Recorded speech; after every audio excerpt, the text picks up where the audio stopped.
Welcome. We'd like to get started now. Before we introduce our speaker for this evening, there's a few announcements I'd like to make. Tomorrow is the last day to enter the prediction run for this Saturday. The prediction run is a non-competitive race. The winners are those who come closest to predicting their running time. There are some entry forms available on the table in the back of the room, also at the information booth that Women's Week is having all week long in the ground floor of the Memorial Union, or you could go to the Women's Center and get one. Also, Women's Week t-shirts are still available for $5 at the information booth. Also, after the speech tonight, there will be a reception at Margaret Sloss Women's Center. It's directly south of Curtis Auditorium. You're all invited to come. I would like to thank our interpreter for the deaf, Kathy Rapp, for signing for us tonight. Joy Marcus is our speaker for this evening. She's a political activist, counselor, writer, poet, and mother, and has been conducting problem-solving groups, mediations, workshops, and seminars for the past 14 years. She is director of a center to prevent nuclear annihilation, and her talk will be an exploration of the ways, seen and unseen, heard and unheard, the plain, everyday ways we are affected by the existence of nuclear weapons. Joy?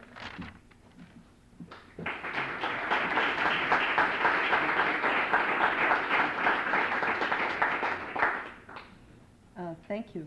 Can you hear me okay? I'm not used to speaking with microphones. It's okay? All right. Well, the title of my talk is Everyday Life in the Nuclear Age. But to begin, I want to tell you what will be happening in our time together this evening. First, I will tell you what I mean when I use the concept everyday life. Then, for a short time, we will be doing something that doesn't usually happen during lectures. I will be asking you to divide up into pairs and talk to each other about living with the threat of nuclear war. I'll then continue my lecture with a discussion of nuclearism. I will define it, describe it, and tell you something of how it came to be. At the end, I will offer a few thoughts for eliminating nuclearism, and then I will invite you once more to pair up and talk about some of your own visions for eliminating nuclear weapons. At the very, very end of our time together, I will be really delighted to answer questions if you'll write them on a piece of paper and pass them up to me. Did I say that I'm very happy to be here tonight? I am. I was trying to learn how to sign it, but I have too many things going in my head right now, so I will say it just the way I'm used to saying it. It's really a privilege to be here. Perhaps you are familiar with the slogan that heralded the rebirth of the feminist movement in the late 60s, "The personal is political." It turns out that it isn't only a slogan.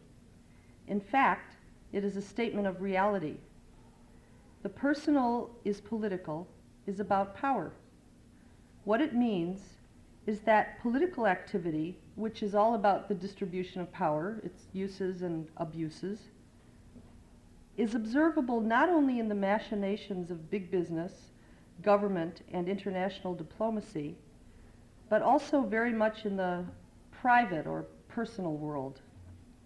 This statement also suggests that there is a connection between the two realms, that the personal and political have some influence on each other.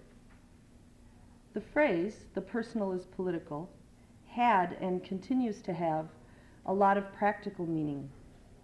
It means that women join together in the protected environment of small groups to speak about our personal lives, revealing our wonderful humanness as well as the ways we were being prevented from being fully human. Meeting weekly in consciousness-raising groups, we engaged in a process of building solidarity with each other. We became aware of the power that had for so many eons been denied us. We began to reclaim our power to change not only our individual lots, but also we were taking back our power to make changes in the world, changes that would be beneficial for everyone. When I speak about everyday life in the nuclear age, I am also very much speaking about the personal is political. I am suggesting that there is an inextricable connection between babies and bombs, racism and the arms race, dollars wasted on dope and dollars wasted on nuclear weapons, the battering of women and battering of El Salvador, rape and radiation poisoning, child abuse and blood-chilling torture of political prisoners, crime in the streets and crimes in the White House, the horrendous, horrifying threat of nuclear annihilation, and hearts so heavy with dread that goes so deep that many people are afraid to feel much of anything anymore, lest an unbearable and seemingly uncontrollable flood or scream of anguish be unleashed. One prominent personal characteristic of the nuclear age is that so many of us believe that we need experts or authorities to explain our lives to us. But that's not true. In fact, what is true is that every single person in this room is an expert on everyday life in the nuclear age. You all know what it is like to live with the threat of nuclear war. Some of you may not know that you know, but you do. To explore your expertise, I want to invite you to participate in a little exercise. It involves speaking and listening. Each of you will have a partner. To save time, I propose that each of you choose someone sitting very close to you.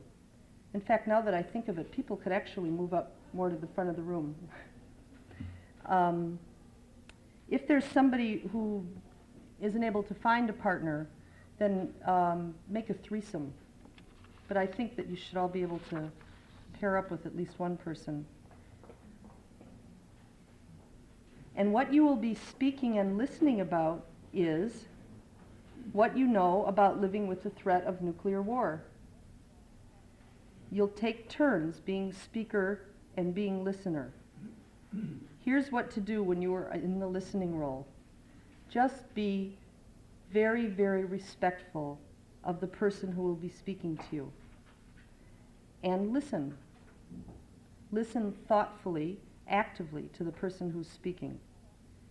Think about the person who is speaking.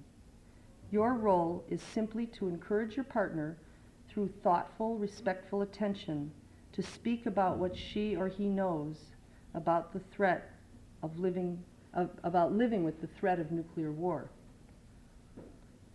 Is that clear to everyone so far? Okay. When you're in the speaking role, your task is to say what you think and feel about living with the threat of nuclear war. What it feels like to you, what it looks like to you, what it smells like to you, if you have any images or sense of smell when you think about it, and any other thoughts that come up when you think about living with the threat of nuclear war. And you'll all have equal time. I think 2 minutes each. And for people who are in threesomes, you could still have 2 minutes each, I think. I think that's probably okay. So I'll keep track of the time and tell you when to switch roles.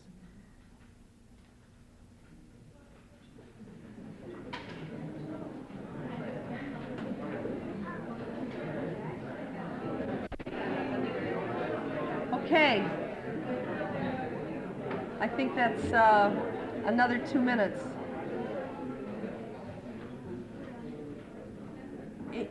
Is anyone here part of a threesome and didn't get their 2 minutes to talk or to listen?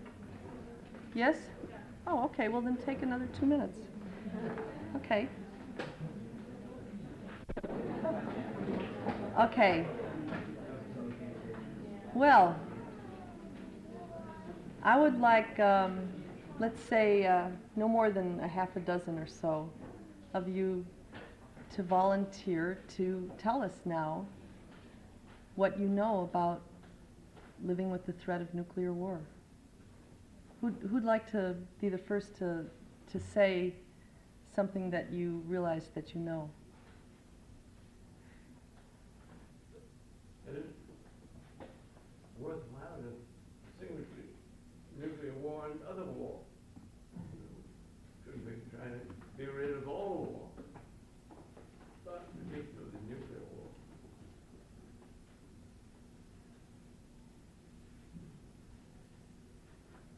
Okay. Did everyone hear what this gentleman said? What you said, what I thought I heard you say was, you think we need to be rid of all war and not just nuclear war. Yes. Yes, I completely agree with you. One of the things we thought about was that as a result of the threat of nuclear war, we tend to rush into things, and things go by so much quicker rather than thinking we have all the time in the world to deal with relationships and deal with just things that work, things we want to do with our lives. They just have this limit to them, and we don't have the luxury of forever to think about to do things, Mm-hmm. and that really just impairs relationships and the experience. Mm-hmm. Yes.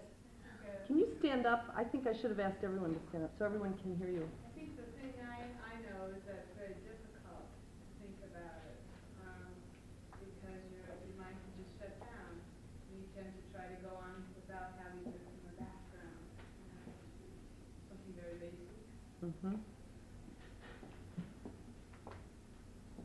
Who else has something to say? I know that a lot of you know a lot about what it's like.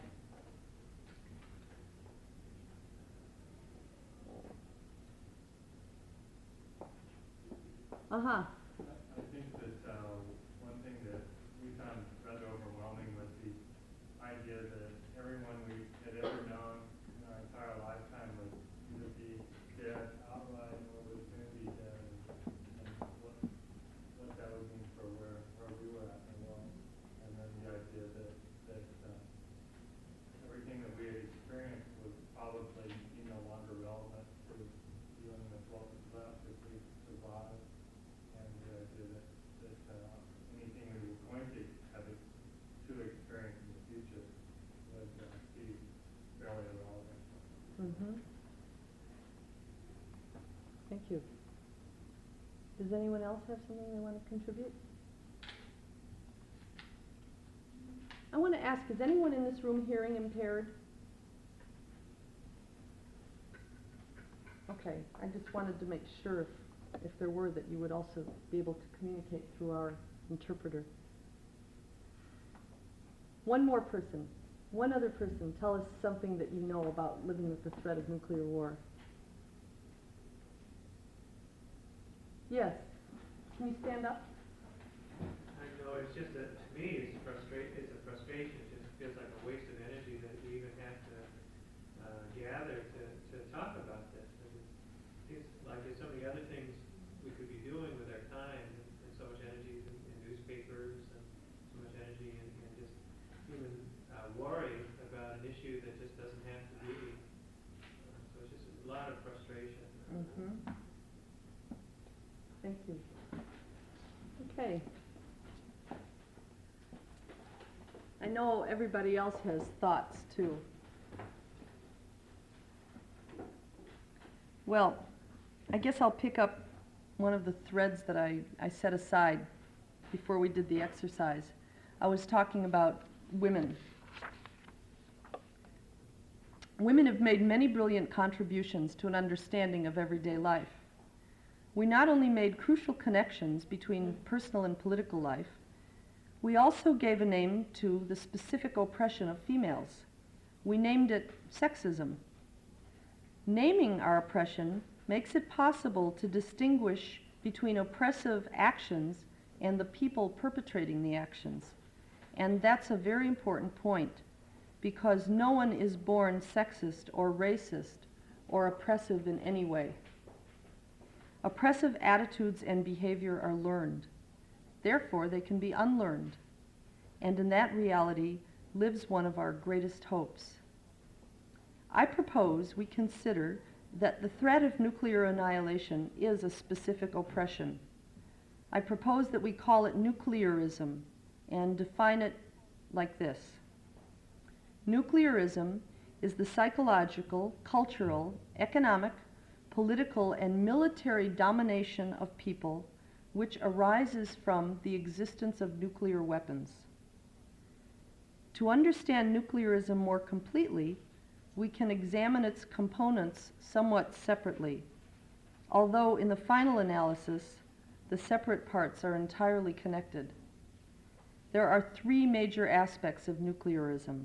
One is the objective, that is, the actual economics and politics that surround the existence and continued manufacture of nuclear weapons. The second is subjective, that is, psychological. And the third aspect of nuclearism is cultural. Since this evening I will be focusing more on the psychological and cultural, I'll make only a few remarks about material conditions related to nuclear weapons. In its objective material manifestation, nuclearism has produced in the United States an arsenal of over 30,000 nuclear weapons capable of destroying the entire planet many times over. The MX missile system alone will cost $40 to $60 billion. Those $40 to $60 billion will purchase the equivalent firepower of 200 World War IIs. Only 20 billion of those 40 to 60 billion dollars would completely eliminate world hunger. In its material manifestation, nuclearism is ravaging our economy. It is taking money that might otherwise be used for food, housing, health care, full employment, fulfilling meaningful employment, schooling, social and cultural programs. For example, Congress has made over $50 billion worth of cuts in social programs, and further deep cuts are planned in years ahead. Guaranteed student loans have been cut by $660 million. Energy and conservation research and development have been cut by $360 million. Child nutrition has been cut by $280 million. Food programs for women, infants, and children have been cut by $70 million, and so forth. That money, along with money taken from other human needs programs, is going directly into the MX missiles. Contrary to the lies we've been told, making bombs is not good for the economy. Making bombs is inflationary. Making bombs does not make nearly as many jobs for the money as does manufacturing products for the civilian sector. That is because weapons manufacture is essentially capital intensive. It's a capital intensive industry rather than labor intensive, and the goods produced by the military are not used by the general population.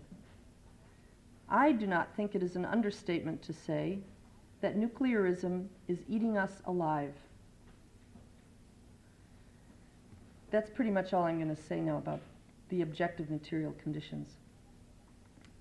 Nuclearism as a subjective condition is any psychological response which results in tolerance or acceptance of the risk of global extinction arising from the existence of nuclear weapons.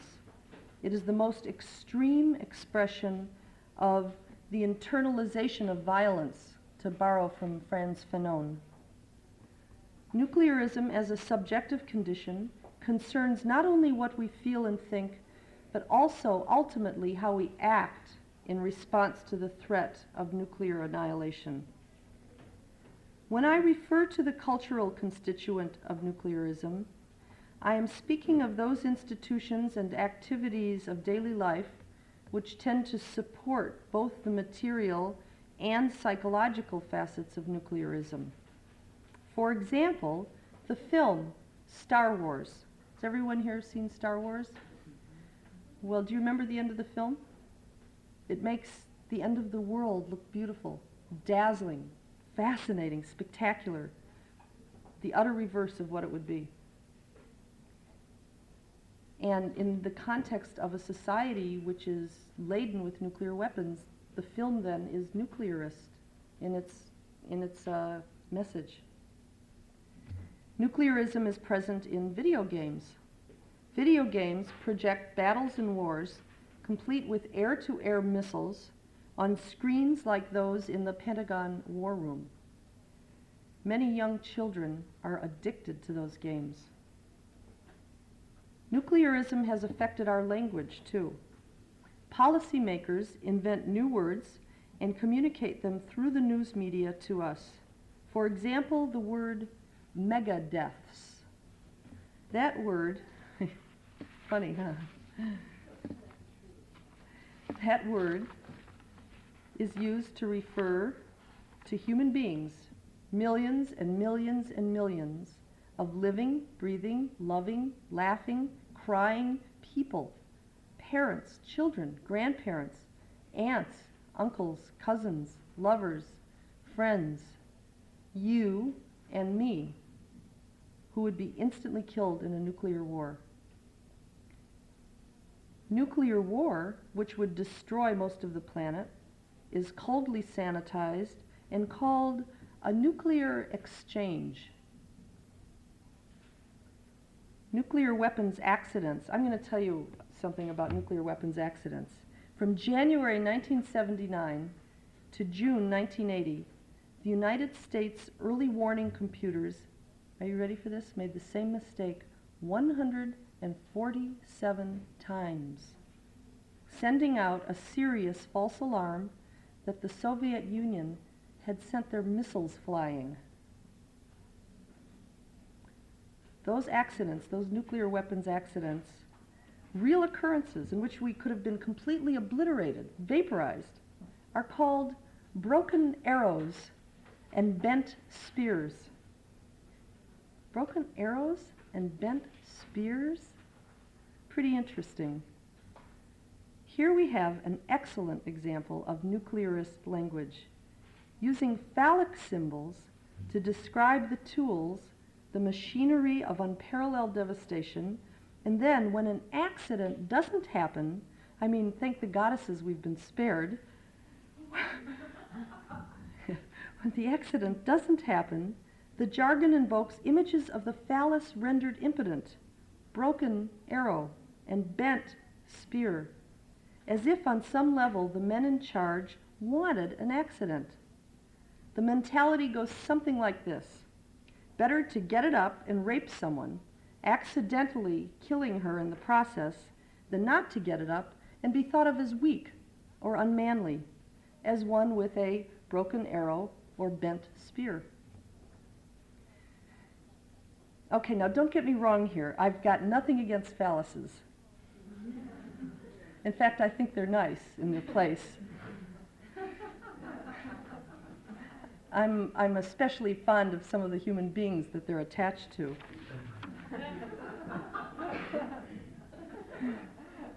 What I mean to expose here, though, is first, the relationship of nuclearism to male domination, and second, the extent to which nuclearism, you should pardon the expression, penetrates our culture.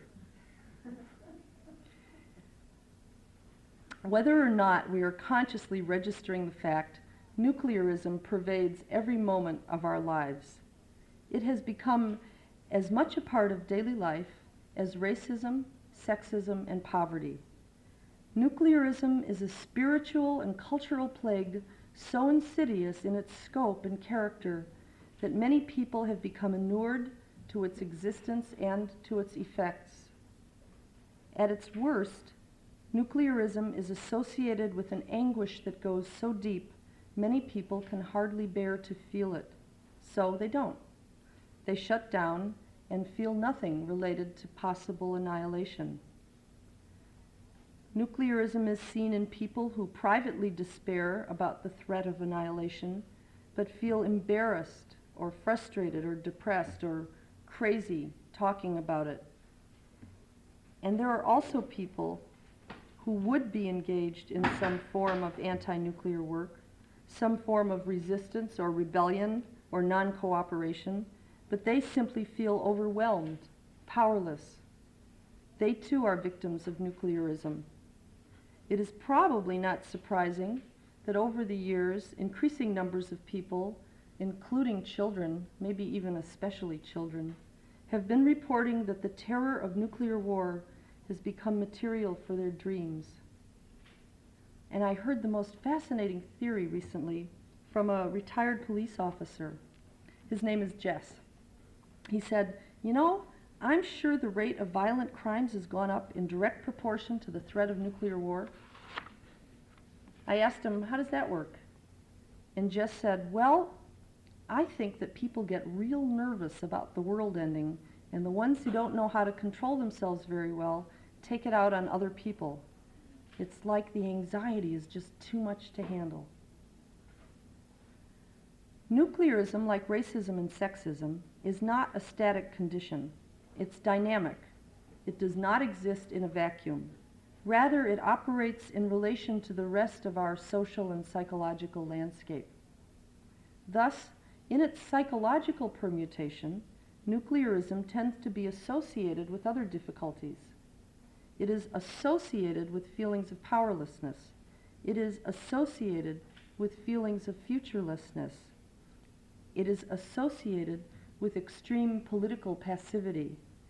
And in people who think nuclear weapons are good to have around, nuclearism is associated with grave impairment of one's rational function. Okay, now that we know what nuclearism is, let's see how nuclearism came to be. Let us ask, how, as a society, have we been able to permit the proliferation of anything so completely irrational as nuclear weapons? Granted, we did not know atom bombs existed until Hiroshima and Nagasaki were decimated by them. Our government lied to us, by omission, developing the bombs in utter secrecy. Indeed, policy decisions concerning their existence continued to be made in secrecy, without public consent or debate. And undoubtedly, the people running our government will continue to lie to us until they are forced to stop. However, we now know the bombs exist in sufficient quantity to blow us out of the universe. And we even know that while they are not being exploded on us yet, they are nevertheless being used constantly like a loaded gun pointed at our collective head.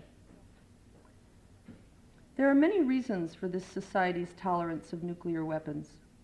Because of time constraints, I will speak only about the reason that relates most to everyday life. I propose that one piece of the nuclearist puzzle can be found in our culture's relationship to work. In the United States, at least 90% of us either work for a living, are in training to work for a living, are unemployed from working for a living, or retired from working for a living. For the majority of us, work is what we do to survive. In fact, many of us don't even call the activity work. We say we're going to our jobs. Got to get to my job, we say.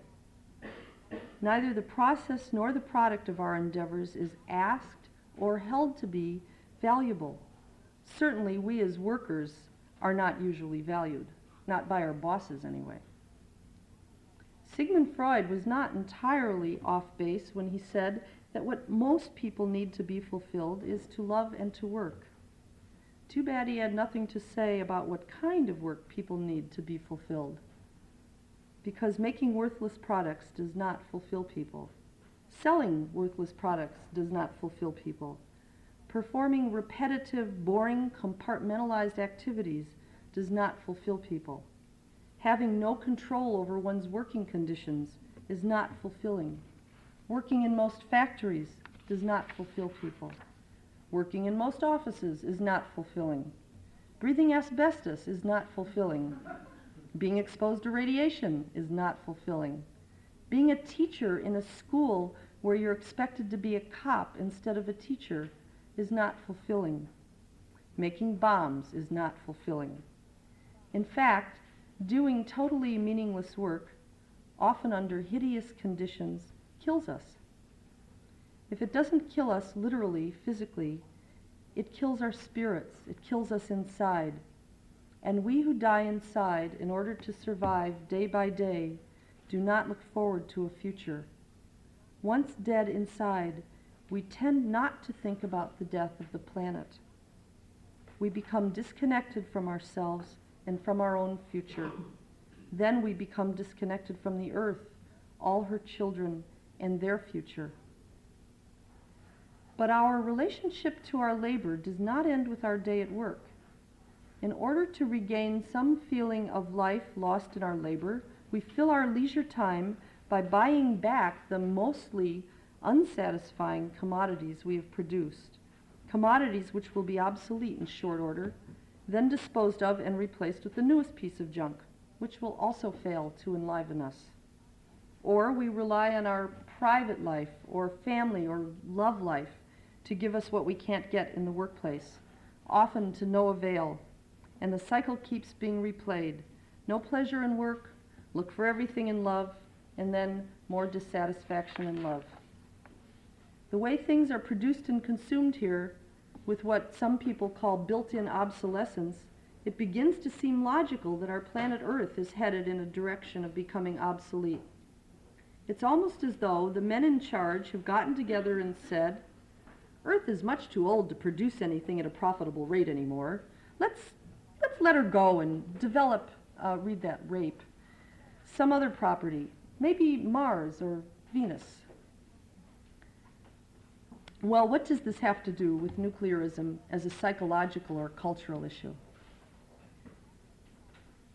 When an entire society becomes emotionally disconnected from the activity that uses 1/3 to 2/3 of its time and energy, its work, when it becomes necessary for people to die inside in order to survive, it is quite plausible that such a society would develop other extremely irrational responses.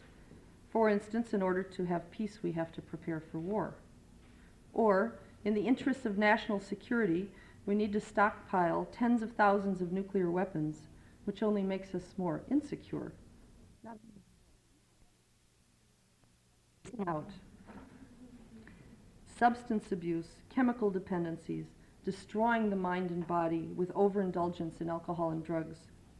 Spectator sports, in which temporarily our deep feelings of powerlessness are replaced with the illusion of control as we identify with our heroes and heroines when they break loose from domination, running like the wind with the ball, or making the impossible basket from center court, or hitting the homer that wins the game, or the World Series.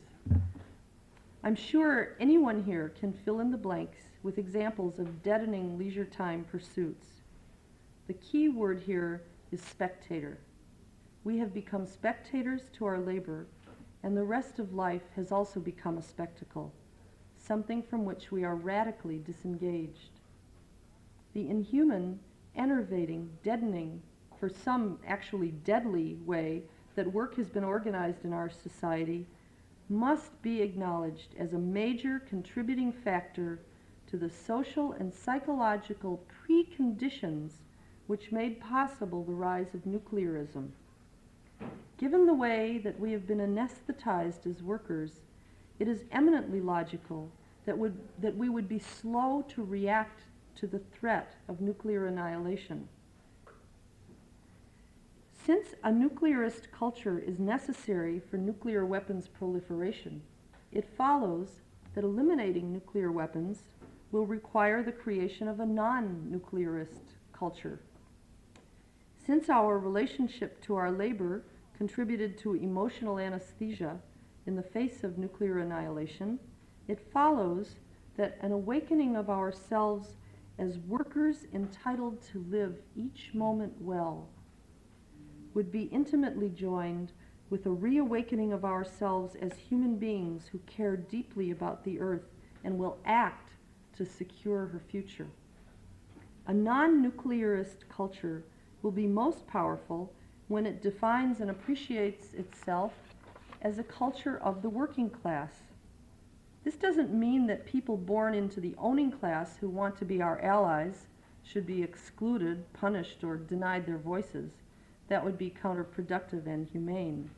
What I mean is that we people who historically have been denied economic justice and political power will have to reclaim what is ours. This world, this earth belongs to us too. We have a right and the responsibility to belong to our Mother Earth. And therefore, we have a right and the responsibility to determine and manage the means whereby we will ensure her survival. We who have been subject to the manipulations and control of the dominant culture need to make our own culture, one that will get rid of nuclearism and at the same time free us of the other forms of oppression which are nuclearism's underpinnings. We human beings are totally wonderful. Some of our actions might not be wonderful, but we, in our essence, we are wonderful. We were born with a great passion for life. We were born with the capacity to be rational and loving, imaginative, creative, and cooperative. Another awesome quality we human beings have is our capacity for regeneration and struggle. I know because I've seen it. I've had the privilege of seeing close up, over and over again, that no matter how oppressed or oppressive someone has been, there's always that imaginative, creative, loving part of people, the part which contains the seeds of resistance to tyranny and which aches to be brought back to life. That instinct for regeneration, for life, for planetary protection is vividly evident in the fact that 11 million citizens of the United States voted for a bilateral nuclear weapons freeze. It was the largest political referendum on any issue in U.S. political history, and it won by a 60-40 margin. Not bad odds if you were betting against the bombs. But will the people of the United States continue betting against the bombs? Will more people begin to see that the best odds are with nuclear disarmament? Nuclearism is a problem to be solved. It is the most awesome problem we've ever tackled. It might feel like the most painful problem we've ever confronted, but that doesn't mean we can't or won't solve it. Wait a minute, I've got to have some water.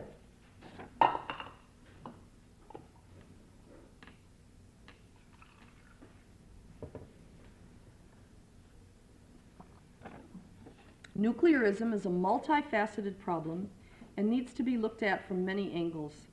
Economic conversion, ceasing the production of things and processes that kill people and our economy, and substituting them for things and processes that people need to live, is a large part of the equation. We will also need to change policy through the electoral process and other political methods. What we also need to do is stop cooperating with nuclearism and its underpinnings in our everyday life. What is outrageous about nuclearism is that it is everywhere. But what's wonderful is that it also means we can work on it anywhere. We can adopt a position of non-cooperation anywhere, in our houses, in our communities, in schools, in workplaces, in commerce, in tax paying, in synagogues and churches, and in the streets. The model of consciousness-raising groups that have been key to the women's movement is completely adaptable to dealing with the threat of nuclear war. The result of women's consciousness-raising groups has been and continues to be revolutionary. Once we demystify our oppression, we can choose to stop cooperating with it. The outcome of nuclear war consciousness-raising groups is the same. Once we understand how profoundly our society has been mutilated through the existence of nuclear weapons, we can choose to stop cooperating with the forces that support them. There could be consciousness-raising groups in every neighborhood, university, workplace. Wherever people spend time, there could be CR groups specifically geared to dealing with the threat of nuclear war. The focus of the groups would be biographical, personal. People would tell their stories, stories about living with the threat of nuclear annihilation. People would no longer have to live isolated with their terror or rage or feelings of helplessness or powerlessness. Actually, I would like to see storytelling become a national pastime. In every neighborhood, well, it would be more than a pastime. In every neighborhood, I can envision groups of people, workers, multiracial, multicultural, never more than 20 at a time, meeting weekly, each person telling a story about her or himself, while everyone else in the group offers completely respectful attention.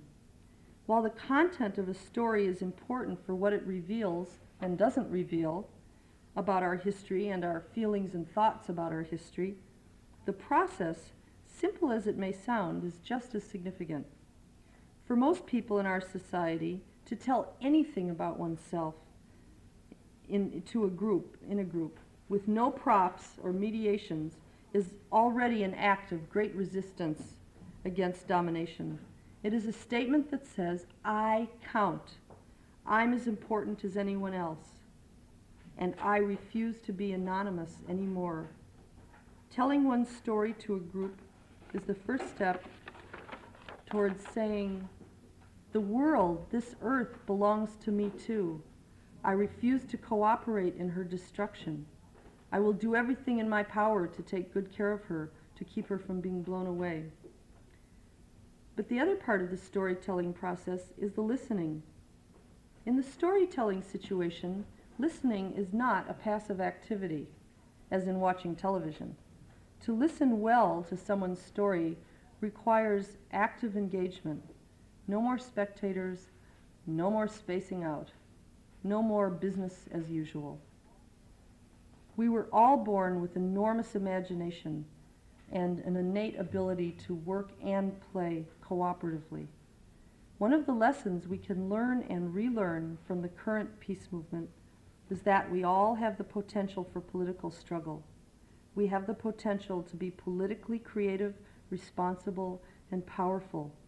Millions of people are learning and relearning that we have the need from which we have been disconnected and the capacity to sustain solidarity with one another for the sake of our survival. We, the people of the United States, plain old everyday folks, had the power to end the war in Vietnam. We even dumped 2 presidents in the process. And so we have the power to get rid of nuclear weapons. We have the power. All we have to do is use it.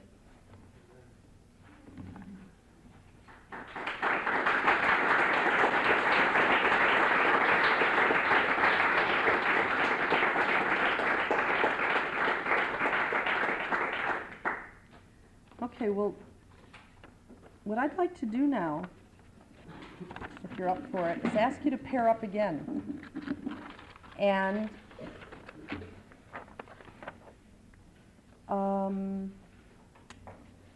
do the same thing that we did before, 2 minutes each, and share with each other your vision for eliminating nuclear weapons.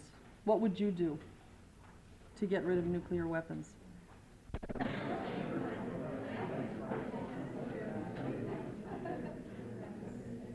Well, who would like to tell us some of their visions for eliminating nuclear weapons? I saw a lot of pretty animated talking. I'm sure there were some brilliant ideas out there.